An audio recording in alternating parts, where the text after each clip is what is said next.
Hello everyone, आज हम पढ़ेंगे फिफ्थ चैप्टर एनडीए का जनरल प्रॉपर्टीज ऑफ मैटर। ठीक है। अब देखिए यहाँ पे मैटर क्या होता है। Any substance which has mass and occupy space is called matter. जो भी सब्सटेंस होता है उसका कुछ मास होता है और ऑक्यूपाई स्पेस वो कहलाता है मैटर। ठीक है।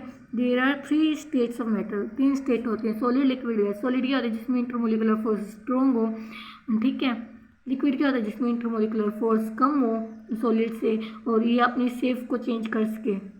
गैस क्या होता है जो अपनी वॉल्यूम और शेप दोनों को चेंज कर ले और इंटरमोलिकुलर फोर्स बहुत ही कम हो। ठीक है।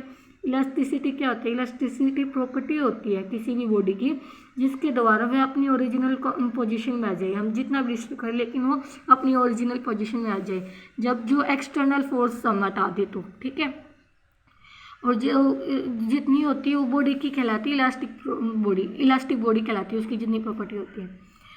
देखो अब some term related to elasticity. Deforming force क्या होता है। If a force applied on a body produce a change in the normal position of the molecules of body which result in change in the configuration of body either in length, volume, shape, then the force applied is called deforming force।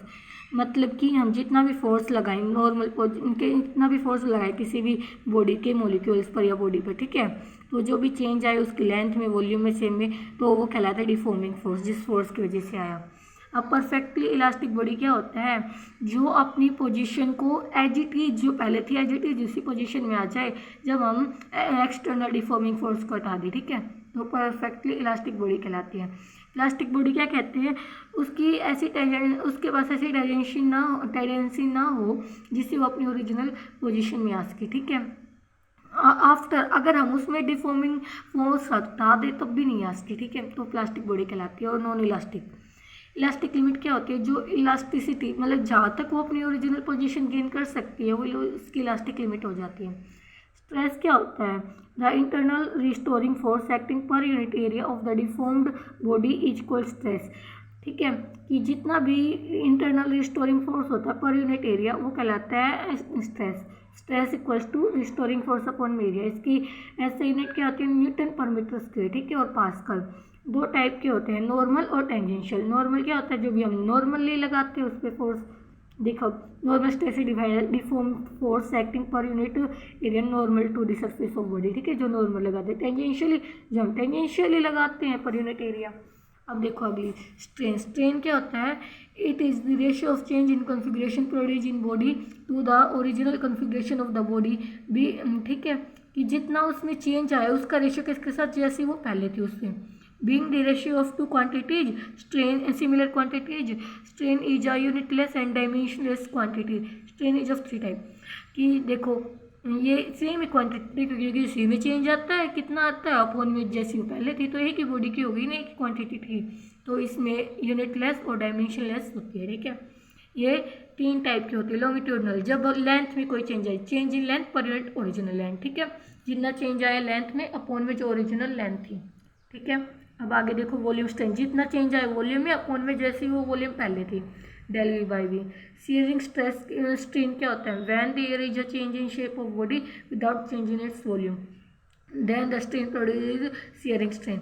मतलब कि उसकी shape में change आ जाए लेकिन volume में ना आए तो वो सीयरिंग स्ट्रेन कहलाता है। ठीक है, और जो angle through which a plane perpendicular to the fix surface of cubical body get turned under the effect of tangential force.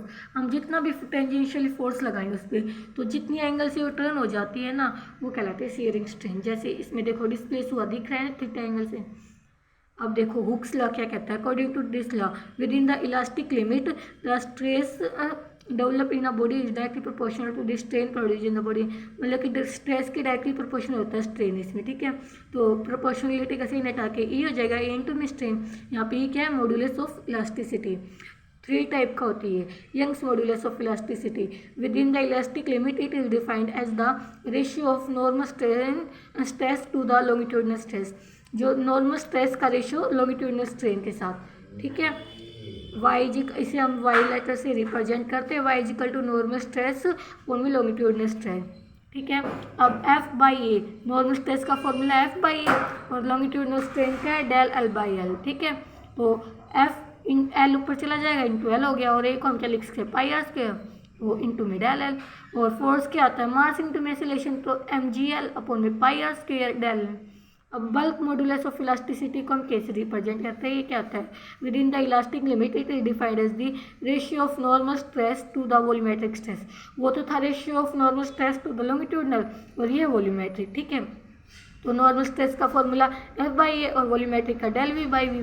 तो यहाँ पे जो पी एफ बाई ए क्या कहलाता है, पी, ठीक है। तो पी ऊपर जाएगा तो वी अपन में डेल वी, यहाँ पे माइनस का है, ठीक है।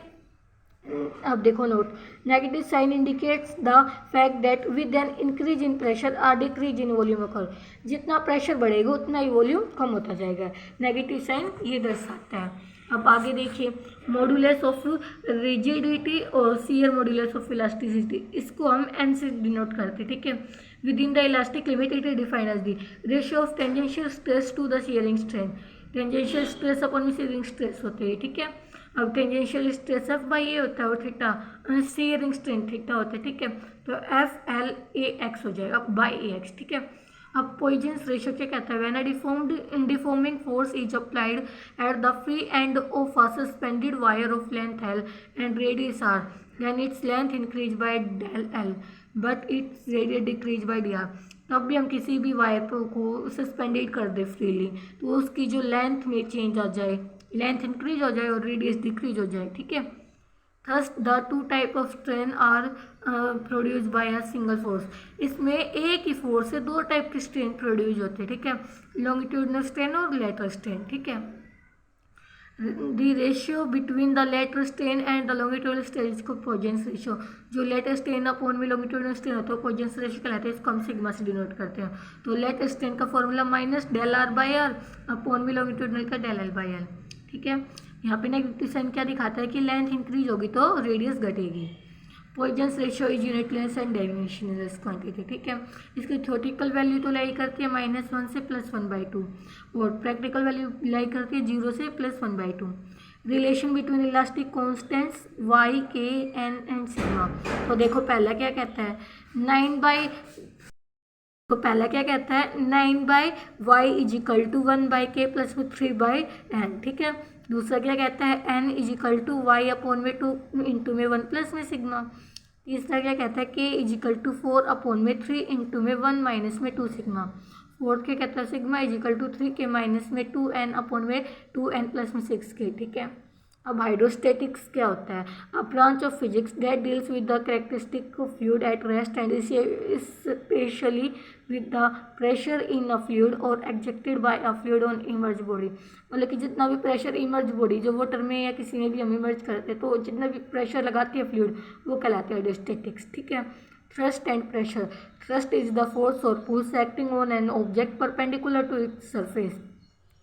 थ्रस्ट एक फोर्स या पुश होता है जो किसी बॉडी पे परपेंडिकुलर लगता है उसके सरफेस पे, ठीक है। Effect of thrust depend on area of which it act, वो एरिया पे डिपेंड करता है जिस पे एक्ट होता है। Unit of thrust is same as force, newton, ठीक है। ये वेक्टर क्वांटिटी होती है। प्रेशर क्या होता है, force acting perpendicular on a unit area of object, force perpendicular react करे किसी भी यूनिट एरिया पे। फोर्स अपॉन मीडिया प्रेशर कहलाता है तो equals to thrust upon media. इसकी ऐसा यूनिट होती है प्रेशर की न्यूटन पर मीटर स्क्वायर और पास्कल भी। पास्कल नेम पढ़ा था एक साइंटिस्ट के नाम के बाद, क्या नाम था उसका, ब्लेसी पास्कल। ये स्केलर क्वांटिटी होती है। 1 Pascal is equal to 1 upon में न्यूटन पर मीटर स्क्वायर। ये इसका डायमेंशनल फॉर्मूला होता है प्रेशर का ml-1 इंटू में T-2, ठीक है। अब आगे देखो, from the formula of pressure it is clear that same force can produce different pressure depending on the area over which it act. Same force मतलब कि एक ही फोर्स अलग अलग प्रेशर प्रोड्यूस कर सकता है, इस पे डिपेंड करता है एरिया पे। अगर ज़्यादा एरिया होगा, एक minute, same force acting on a smaller area exact larger pressure.